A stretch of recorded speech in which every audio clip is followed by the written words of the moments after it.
I'm Christina Cote with The Chef's Connection, and I have the pleasure of speaking today to award-winning chef, TV personality, author, restaurateur extraordinaire, Elizabeth Faulkner.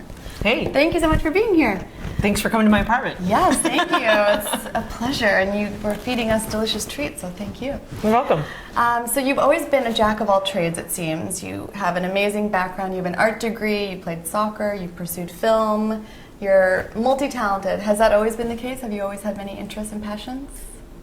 Well, I think so, like the way my parents raised us was in a really creative family. My dad's an abstract painter. These are his works behind us, right? Yeah, my dad did these for the pizzeria that I opened here originally in Brooklyn. And but I guess they always encourage us to. My mom's still like she's running. She'll tell me like what ballets are here, what plays are playing, what she wants to come see. When she's in New York, and between the two of them, they had us running around doing not just theater and music and art stuff, but we also played a lot of, or I played a lot of sports. I got really into soccer early, but it seems like we're just really encouraged to just really try a lot of stuff and see what felt right. And then I don't know. I mean, I wanted to study film when I was younger, just because I had kind of grown up in this very artistic family. And I have a brother who's a rock musician, and another brother who's getting more into film directing, but he's a storyboard artist in the Guild, and he's actually thinking maybe moving to New York. Great. And then, I mean, my other brother's a rock musician, so I kind of found my own medium by coincidence. I moved to San Francisco to finish film school, and when I say film school, I didn't want to be a film director like in the Hollywood sense, but I was doing much more like performance art and installation pieces, and more fine art, I guess, and then the food thing that was just happening in the Bay Area was just so massive in the 80s and 90s, and I just kind of I felt like it was an artistic an art movement. It is, and definitely. I just kind of said, I need to be doing that. So right out of college, I had been working as a server in a couple different catering situations. I wanted to work in a kitchen, but I didn't have any experience, so I worked in a fine dining French restaurant and a Japanese hotel there. And then our '89 earthquake happened, and I was like, ended up working in a small film production company. But then I finally, and my friends would always say, "You're such a good cook. You should you should work in a restaurant." And so I heard about a job at just being a dishwasher and plating food at night in this little French bistro, and ended up taking over the chef's job a couple months later. That's amazing. Loving it. Loved the whole immediate gratification of knowing if people like the food or not. You can really tell right away if something's great or half-assed or not so good.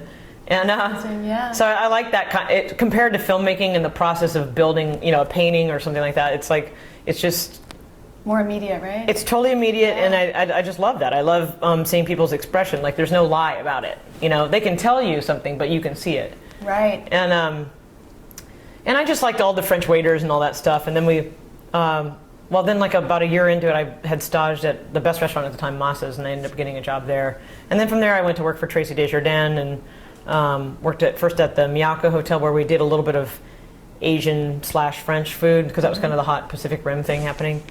And then we opened up Rubicon with Drew Neaporent, and then it wasn't until after that for a few years that I opened up Citizen Cake, which is sort of an homage to where you started with the film and the arts too. Well, like all mine does. So and also the other thing that a lot of people don't know is I really started kind of in a small little bistro where I was doing savory and I said, please let me make the desserts, because I didn't like the way they were being made. Or I felt like that they weren't doing right, that you could. Was there something? Was it just the style wasn't correct, or? Sometimes when people, this is like a long time ago too. So like the chocolate that we would use would be probably pretty waxy. I don't remember exactly which kind it was, but they would not really have a comprehension of how the temperatures of folding in egg whites and cream and melted chocolate couldn't be so different. Like you can't just take melted, hot, burning chocolate and fold in cold whipped cream to it. I see. So somehow I just knew all that kind of stuff. It seems very instinctual that you just had this. You understood the nuance of all these aspects. I was definitely focused and working on it.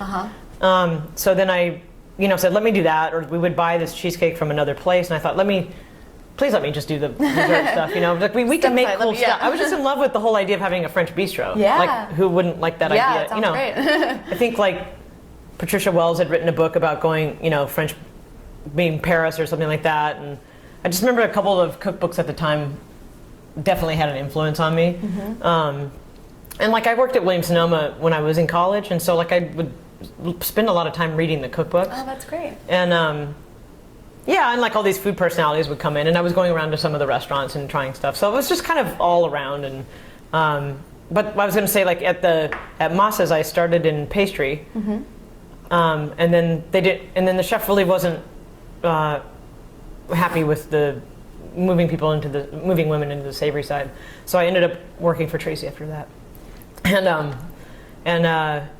But Tracy was, working for Tracy was amazing because she was like a rising star. She got the James Beard Award for Rising Star Chef when she was like 28. That's huge, yeah. Anyway, so yeah, I wanted to work in the savory kitchen after being in pastry for a while, and that wasn't going to happen. So then I was like, well, I got to go find a new job. So I went and interviewed with Tracy, and I got hired as their pastry chef.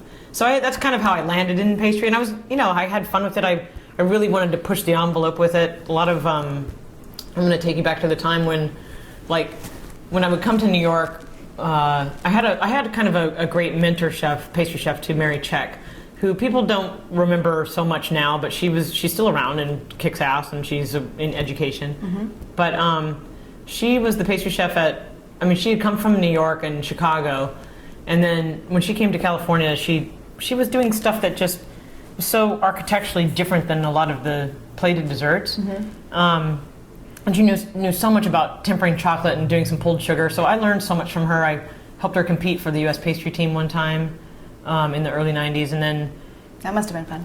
It was so fun and so great. It's probably my first flavor of like the food competition. Yeah, I want to talk to you more about that too. But so then, Jacques Torres was at Le Cirque. Francois Paillard was at Danielle. And that was the era that I was really, seeing everything, going to these restaurants. I staged with Francois actually at Danielle way back then. Cool. And then, so like the food world was really already changing a lot, but that modernist movement hadn't hit us yet. So it was still a lot of this French influence, but then people, even like John George, was starting to do more Asian flavors. And so you saw that some of the chefs, Wolfgang Puck was doing a lot of that kind of stuff. So all those people around me were, some of these bigger name chefs were, playing with a lot more spices, and it's kind of like everybody wanted to bring something new to their group, and I just had so much fun with that. I love playing with desserts, and I started coming up with filmic titles for the desserts because I would come up with something that it just couldn't be described as like, pistachio almond, hazelnut phyllo crispies with sautéed elephant heart plums and lost, right? So like, who wants to read that? And who wants to not say as creative. That? So what would you? So I would just say, we're just going to call this dessert Suddenly Summer, and I would tell the servers, I like just that. go out there and tell, it's just going to say Suddenly Summer, and we'll say like stone fruit and Moscato ice cream, and then just leave it simple. But it's got a lot more going on. So when you go out there, just say. When people say, I don't even know what that is. I like it, but you're evoking a mood and describing something. That's and fun. So you're bringing your kind of film and storytelling into your food in many ways. And it's true, like dessert has always kind of been playful like that. Yeah, it's true. Because we have things like, pavlova, named after a ballerina. We have, the opera gâteau, which is obviously named after opera. And then, you have all these fun little things, but it just needed to be for today. So that's where that all kind of started. And then I was like making too many birthday cakes and wedding cakes on the weekend, and I was like, I have to open a bakery. I love it. And didn't you make a birthday cake for Muhammad Ali? Is that correct? I made a lot of cakes for a lot of superstar people. I made a lot of cakes for Robin Williams because he lived in the Bay Area. What kind? I made a cake for Sharon Stone one time. Oh, really? Yeah. Could you tell about their personality based on the flavors they wanted, or? Was Robin Williams like peanut butter chocolate kind of guy, or what? Most of them were for their kids. Okay. But I do remember one time setting up a cake at their house, and it was for his son, and I had to do a little sugar Pokemon. Oh, nice. And I'll never forget that because I was setting it up at the house because I knew their chef, and Robin came in and he started talking like Pikachu. That's funny. That's amazing. So cute. And that was my experience with him. It's like I would just see him at his house when I would do some catering or some dessert stuff there, and he was always like on. You know, it was hard for him not to be on. Yeah, he You was know, just he's so such a naturally, performer. Yeah. exactly. But That's I really mean, I've cool. made so many cool, amazing cakes for people over the years. And I mean, I really made cakes for a long time. And then at some point, I'm like, I just kind of got drawn more into the savory again. And I wanted people to know that I do savory food. Well, it seems like because you have so many interests and you're good at all these different things, it's like you want to be able to experiment and do all of them. But in terms of the cakes, because you had Citizen Cake, that was the first kind of... Well, yeah, that's the entree to thing. that. Like, I kind of got known as a cake person, even though we had a restaurant.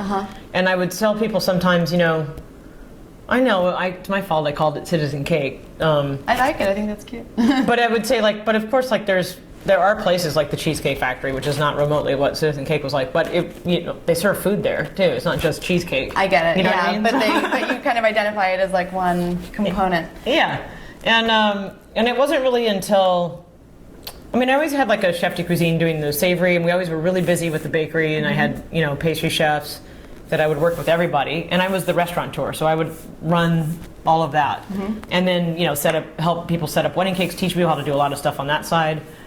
Do some of the more elaborate cakes like Croquembouche. And then I would also, work with the other chefs on the savory food stuff. And then at some point, some of the sous chefs were like, hey, we want you to do more. We really want you to conceptualize all of the savory food because you're really, like by that time I had done some Iron Chef stuff. Yeah. And so they were like, we'll just give us the ideas, we'll run with it, Yeah. And this is the stupid part that, so like in 2005, I got nominated for a James Beard Award for Pastry Chef. That's great. The nomination is a big deal for pastry chefs because there's only 5 every year compared to all of the different regional chefs. Sure. Or overall, the Right, math is like Yeah. impossible almost for pastry chefs. Yeah. So being nominated is a big deal. That's but huge. then I was holding on to I want to just win that award, and I want people to know that I'm a savory chef. And I thought that's just stupid. Like at some point I'm like, that doesn't make any sense. Like you can't just hold on to that, just waiting for it, or working just towards that. And I felt like I needed to let go of it. So I know you've been involved with many competition shows, both as a contestant and as a judge. Tell us, is there a certain moment from your TV work that stands out as the most fun or amazing or memorable in some way? Well, I started counting them recently, and I thought, oh my gosh, I've been on like 30 competition shows. Yeah. And either as a judge or a competitor. And the thing that's so, I was telling Batman about this, like the thing that's so funny is sometimes I hear other chefs the genre has gotten so popular now, but I've also heard other chefs say that, that's not really their thing, and that's fine, but I think that you have to let go of your ego in terms of it has nothing to do with how you run a restaurant, or maybe what kind of food you're presenting in a restaurant. It's a separate skill set and separate. Well, it's a game, and it's also like, some people are just naturally really good on TV. Right. I don't think I'm naturally one of those people. I think I've had to work. Beg to differ. Well, I've had to work. I've had to work on it a while, and I've also just, I've gotten used to it. I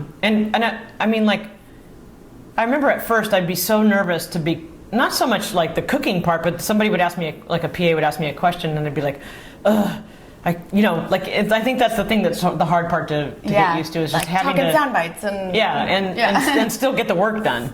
And but like certainly when Bravo came up with the Top Chef concept, I was on the first season of that as a judge, and I remember when one of the guys who actually I knew from film school came to me and he said, we're going to do this show for Bravo that's going to be kind of like Project Runway, but with chefs. Right. And we're going to shoot the second episode in a SM store. And I thought, count me in. Do I really do this? Where do I sign up? Where can I sign up? I was a little bit like, they're like, and it's going to be great. RuPaul will be there, and it's an interesting pitch. They're like choosing all these like interesting details. And I was like, sounds great. You guys are nuts. I'm like, well, I don't know if this is the right career move, but it sounds like fun. Yeah. And then we went there, and it was a blast, and the contestants were so cool, and I still kind of seed some of them here and there, and they all had such unique personalities, and it was all like, some of it was just disastrous food too, and I remember running around with Gail Simmons and trying some of the stuff and being a little bit like, I don't know if that really looks edible, or and they had to do like kinky desserts. That's funny. So, like, this is just kind of pull this episode up. I just want to watch this episode. Do you think that? And then of course the show was a huge hit. Yeah.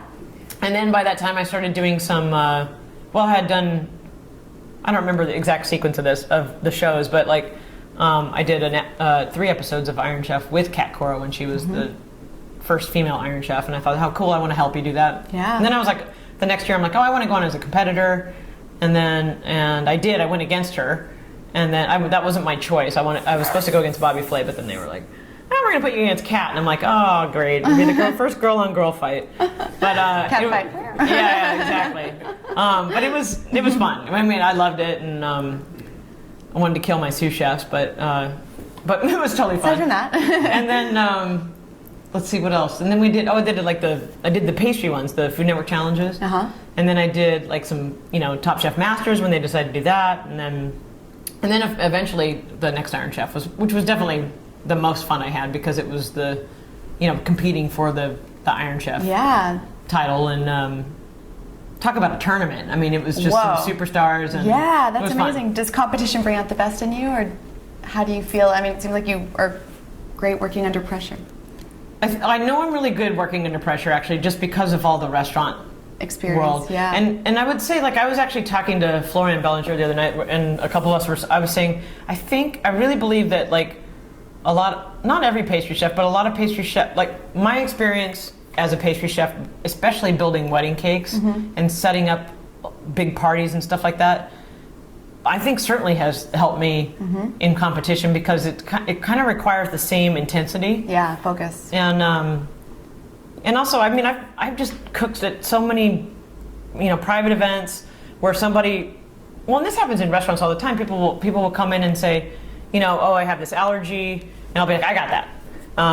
So I like the throw me a curveball. Okay. I mean, I like it so much at this point that I'll when I do cooking demonstrations, which I think are kind of have gotten a little bit stale, I'll just say, just give me a mystery basket. Oh. I mean, I'll make a pasta, or let's say, or I'll make let's give me some parameters, but throw me some wild ingredients and I'll make it work.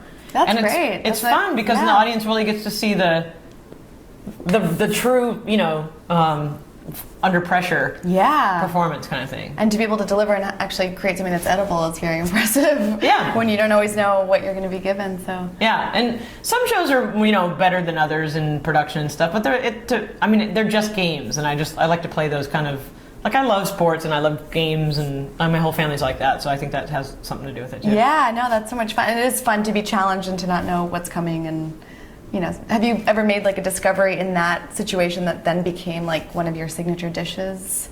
Do you have any experiences where?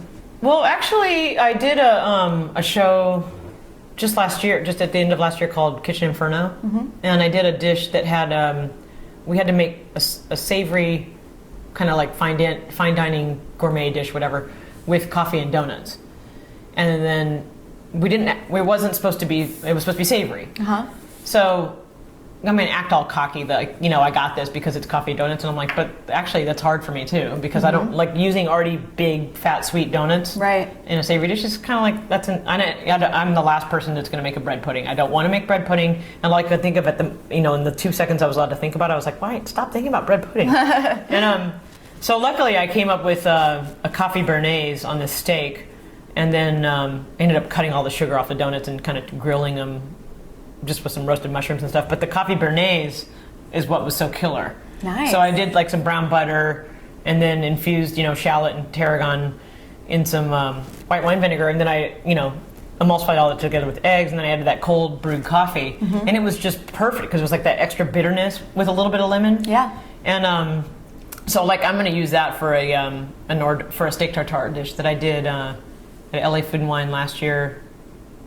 Actually, but I didn't make the coffee béarnaise last year. I had just made I think LA Food and Wine was before that filming, but a béarnaise was on the mind. Right. So then I made the coffee one, and then fast forward to this week, I'm doing a James Beard dinner with some women chefs and restaurateurs, and my steak tartare has the coffee béarnaise in it. That's cool. Yeah, it's nice when you have like a new, creative discovery. I liked it so much. Yeah, that I was like, wow, incorporate it. Yeah,